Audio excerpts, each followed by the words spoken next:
Bonjour à tous, dans cette vidéo on va voir comment créer un formulaire de candidature complet avec Google Forms, parfait pour collecter des informations de candidats, stagiaires ou collaborateurs. Je vais vous montrer toutes les étapes depuis la création du formulaire jusqu'à la liaison avec Google Sheet pour récupérer automatiquement les réponses. À la fin de cette vidéo vous saurez comment créer votre propre formulaire, comment le partager facilement et comment préparer votre base de données dans Google Sheet. C'est parti, je vous invite à vous connecter sur votre compte Google Drive, d'appuyer sur Nouveau et d'aller sur Google Forms. Vous aurez ce formulaire qui va s'ouvrir, donc ici on a le titre de notre formulaire, on va mettre candidature au sein de l'entreprise, X par exemple. Description du formulaire, on va mettre un simple formulaire. Première question à pouvoir mettre, comment vous appelez-vous? On va mettre une réponse courte, on va la rendre obligatoire, on va ajouter une autre question, quelle est votre date de naissance? Sélectionne une date et on la rend obligatoire. Ensuite on va pouvoir ajouter un numéro de téléphone. Quel est votre numéro de téléphone? On rend la réponse obligatoire, on ajoute une question. Ensuite on va demander pour quel poste la personne est-elle intéressée. Quel poste vous intéresse? Là on va mettre choix multiples, on va mettre par exemple expert comptable. On va ajouter une réponse, on va mettre comptable. On va mettre assistant comptable par exemple. Ça peut être aussi secrétaire par exemple, ça peut être assistant RH.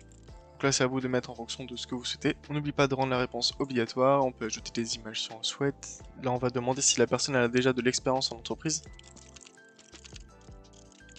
On va mettre une réponse longue puisqu'au moins la personne elle pourra détailler ce qu'elle a fait au cours de sa vie par exemple.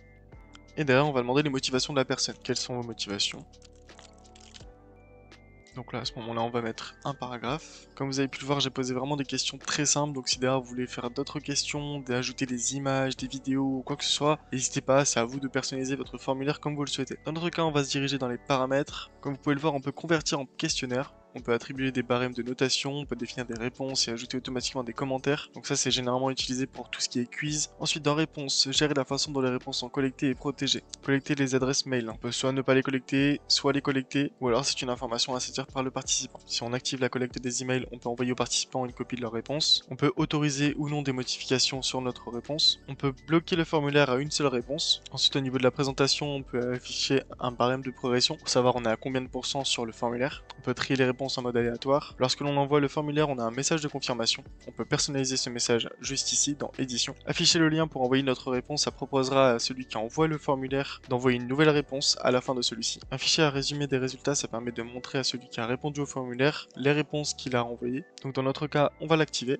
Après, on peut désactiver l'enregistrement automatique pour toutes les personnes interrogées. C'est-à-dire que lorsque les personnes complètent le formulaire, un état de brouillon sera enregistré et s'ils n'ont pas complété entièrement le formulaire et qu'ils ne l'ont pas envoyé, il y aura une partie de leur réponse qui sera enregistrée. Si on désactive cet enregistrement, la personne devra recommencer entièrement le formulaire lorsqu'elle retournera sur la page du formulaire. Donc c'est plutôt déconseillé de désactiver cet enregistrement automatique. Paramètres par défaut du formulaire. On collecte les mails par défaut ou non. Pour ma part, je vais mettre en ne pas collecter. Paramètres par défaut des questions. Rendre les questions obligatoires par défaut. Nous on va mettre 8. Donc là on peut retourner sur les questions et on va personnaliser un petit peu le thème de notre formulaire. Une couleur bleue et on va mettre une petite en-tête avec une image. On va descendre un petit peu, voyons voir ce qu'il y a. Ouais, ça c'est pas mal par exemple. On va insérer. Donc on nous propose des couleurs, je vais mettre celle-là, je vais mettre celle-là. Au niveau du style de texte, on peut personnaliser la police d'écriture. Pour ma part, je vais mettre l'accent. Et voici. Donc là, voilà, on peut personnaliser notre formulaire comme on le souhaite. On n'a plus qu'à le publier.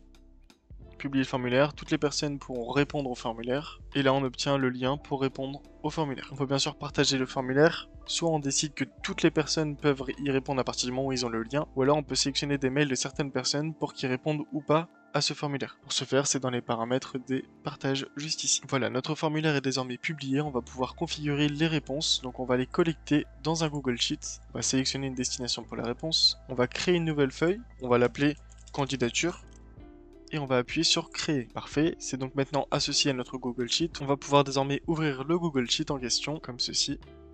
Et donc nous arrivons directement sur notre Google Sheet qui recevra directement les réponses. Notre formulaire est désormais prêt, il envoie maintenant toutes les réponses directement dans Google Sheet. Et dans la prochaine vidéo, on va passer à l'étape suivante, la mise en forme du tableau et la création d'un outil de recherche de candidature grâce à la fonction recherche V. Si vous voulez suivre tout ça, pensez à vous abonner à la chaîne et activer la cloche pour ne rien manquer. Merci d'avoir regardé cette vidéo, je vous dis à la prochaine pour une autre vidéo.